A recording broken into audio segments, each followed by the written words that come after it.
Tony Gosling is an investigative journalist joining us from the British city of Bristol. Tony, welcome.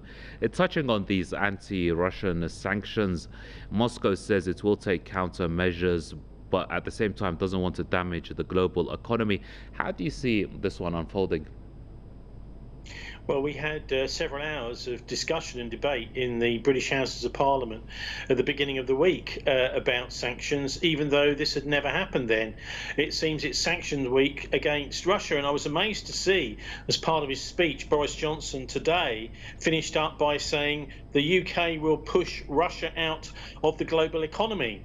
Well, I don't know how many people are supposed to believe that around the world, whether the UK or even the US, with the UK, have got the ability to push Russia out of the global economy. I mean, these sorts of threats have been around for many years, and the actual fact of the matter is that the British economy and the American economy are falling apart at the seams, and the real economy in the world are the more stable countries such as China and Russia. These are the real economic powerhouses of the planet, and this is really just a message trying to encourage his own supporters and the Americans, and it's bluster, basically. So there's no way that the British are ever going to push Russia out of the global economy, no more than they can push China out of the global economy. But this is really all they can do. And I honestly feel sorry for the Ukrainians tonight, because it's almost as if they have been egged on to be as anti-Russian, as resisting the Russians as possible, with the Ukrainian President Vladimir Zelensky even talking about the potential for rearming his forces with nuclear weapons yesterday. Today it's a very different story, and it looks to me as if the Ukrainian state, certainly the military, is being decapitated by Putin. I would also like to say they're interesting days like this. We journalists would call it a real news day, when something genuinely surprising happens, something that we weren't necessarily really expecting, because most of journalism, I'm afraid, tends to be repeating press releases, news releases by governments, and this is a genuine surprise to many of us here in the West, that Putin would actually do this. But the reason that he's done it, I think, is absolutely crystal clear. Back in December, he put forward proposals to the United States and to Europe, saying that he wanted to have a draft treaty to negotiate stability and peace in Eastern Europe. And you know what? The Americans just ignored it for a long time. They gave basically eventually pat replies. He's deadly serious. But Ukraine is literally only 300 miles from Moscow.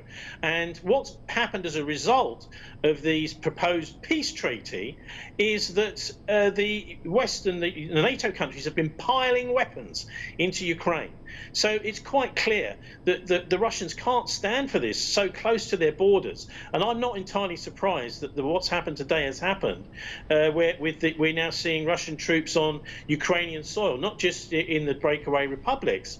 So when it comes to sanctions, though, I honestly don't think that the Russian state really cares about this, because they wouldn't have taken these actions if they really needed desperately to trade with the West. I don't think they do. We even heard today on the TV here saying we will stop Putin building his army by our economic sanctions. He doesn't need Western money. He doesn't need trade with the West. Countries like China and Russia and Iran, actually, other countries which the West has been demonizing for years, have had the time to become more self-sufficient, and they're not dependent anywhere near as much as they were on the West. And I'd also say this is a result also, of course, of the coup of 2014. Which was a US-sponsored coup, a NATO-sponsored coup in the Maidan. And it looks as if the West hoped that there would be no consequences from that coup d'etat when the government was taken over by the pro-Western forces and by force, and the pro-Russian president was forced out. This is, though 8 years later, it seems that Russia has now got a lot more confidence and a lot more, I would say, military might and ability to meet these sorts of challenges. And that's why it's happened today, and it didn't happen back in 2014. I mean, Tony, so you're saying the sanctions won't have the desired effect that the West hopes. And are you also saying that this is kind of backfired for the Ukrainians, for Ukraine, because for months Kiev has welcomed NATO troops and weapons on its territory near Russia's borders. And when Russia reacts, every NATO member, the United States, have abandoned Ukraine, a bit similar like how the Afghan government and the Afghan army was abandoned. Well, it's interesting, isn't it? And both, of course, eventually ended up with Russian soldiers being, some would say lured in, but Russian soldiers going in. Yeah, I mean that's basically it. And I think what we are likely to see in the next few days a consolidation of this. And I think that the Ukrainian people, this is clearly aimed at the military, not at the people, are having second thoughts, just as the people in the breakaway republics originally did. I think that also the bigger geopolitics of it. It was interesting to see here in Britain last night the Chinese ambassador here in London speaking live to the nation on Channel 4 News, saying how much he understood the security concerns of the Russians. Let's not forget, the Russians have had some horrific invasions in the past from the West. We had Napoleon, we had the Crimean War with the British many years ago, and then we had Nazi Germany back in the 1940s. They are intensely aware that the most dangerous flank is on the western side, and so they need to make sure that, for example, the NATO powers are not slowly going to bring Ukraine into the NATO sphere and start to move their nuclear missiles up closer and closer to Moscow. And it's quite understandable they've done this action. It's just to be, absolutely the finger needs to be pointed at the Western diplomats for literally turning their back on opportunities for peace, which were laid on the table for them back in December by Russia, saying, look, we need to set up things like basic hotlines between president to president in case anything happens. No, the West decided that doesn't matter, that's not important. Well, of course, it's important for the people, but many of the decisions have been made far, far away from Ukraine. They've been made in Washington and at the Pentagon, and of course, they over there care very little for the welfare of ordinary Europeans. So I think that's something that many Europeans will be thinking today is, look, what does this benefit us having such a bad relationship with Russia? It doesn't. And of course the other thing was the Nord Stream 2 being cut off. So this is a key factor.